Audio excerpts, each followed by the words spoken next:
बैल को पेड़ के साथ बंधा हुआ देखकर तोता तन से हंसा। भाई तुम्हारे तो क्या ठाठ है, दिन भर हल खींचना पड़ता है, किसान के डंडे भी खाने पड़ते हैं, तब जाकर तुम्हें चारा मिलता है। दिन की चलचलाती धूप भी तुम्हें अपनी पीठ पर झेलनी पड़ती है। बैल चारा खाते खाते रुका और बोला, तुम्हारी तरह दिन भर 4 दानों के लिए मीलों मील मारा मारी तो नहीं करनी पड़ती। घर लौटने पर इतना तो तय रहता है कि पेट भरने के लिए पूरा चारा मिल जाएगा, और फिर जो चारा खिलाएगा वो काम तो लेगा ही। बिना मेहनत के बिना काम किए खाना भी तो ठीक बात नहीं है। तुम कोई काम नहीं करते, चुपके से किसी की मकई के खेत में घुस जाते हो, किसी के बाग में चोरी छुपे जाकर फल कुतरने लगते हो। इस तरह खाने का अपना ही मज़ा है। तरह तरह के अच्छे फल खाने को मिल जाते हैं। अच्छे फल ढूंढने के लिए भी तो मेहनत करनी पड़ती है। हमें जो आज़ादी मिली हुई है इसका तो मज़ा ही कुछ अलग है। हम अपनी मर्जी के मालिक हैं। तुम अपनी मर्जी से कहीं भी नहीं जा सकते, अपनी मर्जी का खा भी नहीं सकते। हमारे मालिक जो चने की अच्छी दाल खाते हैं, हम उनके आंगन में जाकर कुछ दाने इसमें से खा लेते हैं।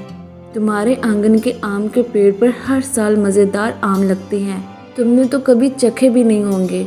हमें देखो, पके हुए आमों का मज़ा हम सबसे पहले उठाते हैं, तुम्हारे मालिक किसान से भी पहले। तोते ने आंखें मटकाकर कहा। बैल कहाँ चुप रहने वाला था, अपनी थूथन को हिलाकर बोला, मेरा मालिक किसान मेरी हिफाजत करता है। ठंड और बारिश में मुझे अलग कोठरी में बांध देता है। तुम्हें तो बाहर खुले दरख्तों पर ठंड, बारिश और ओलों की मार झेलनी पड़ती है। अरे भाई, हम भी किसी मकान के कोने में जाकर छुप जाते हैं, हमारा भी वक्त कट जाता है। अच्छा बुरा वक्त तो सभी के साथ होता है। अब हमारी ज़िंदगी को ही देखो, आज़ादी के फ़ायदे तो हैं, लेकिन कभी हमें शिकारी मार गिराते हैं, कभी कोई चिड़ी मार पकड़कर पिंजरे में बंद कर लेते हैं। आसमान में उड़ते हुए भी बाज़ अकाब झपटा मारकर हम पर हमला करते हैं। आज़ादी मिली है तो इसकी कुछ कीमत तो चुकानी पड़ेगी। मज़ा और आज़ादी कोई मुफ्त में थोड़े ही मिलते हैं। तोते ने अपनी बात को पूरा करते हुए कहा, वैसे खुली हवा में सांस लेने का मज़ा ही कुछ और है। तुम सही कहते हो, बैल ने सर हिलाकर कहा। मेरी ज़िंदगी सिर्फ मेरे लिए ही नहीं है।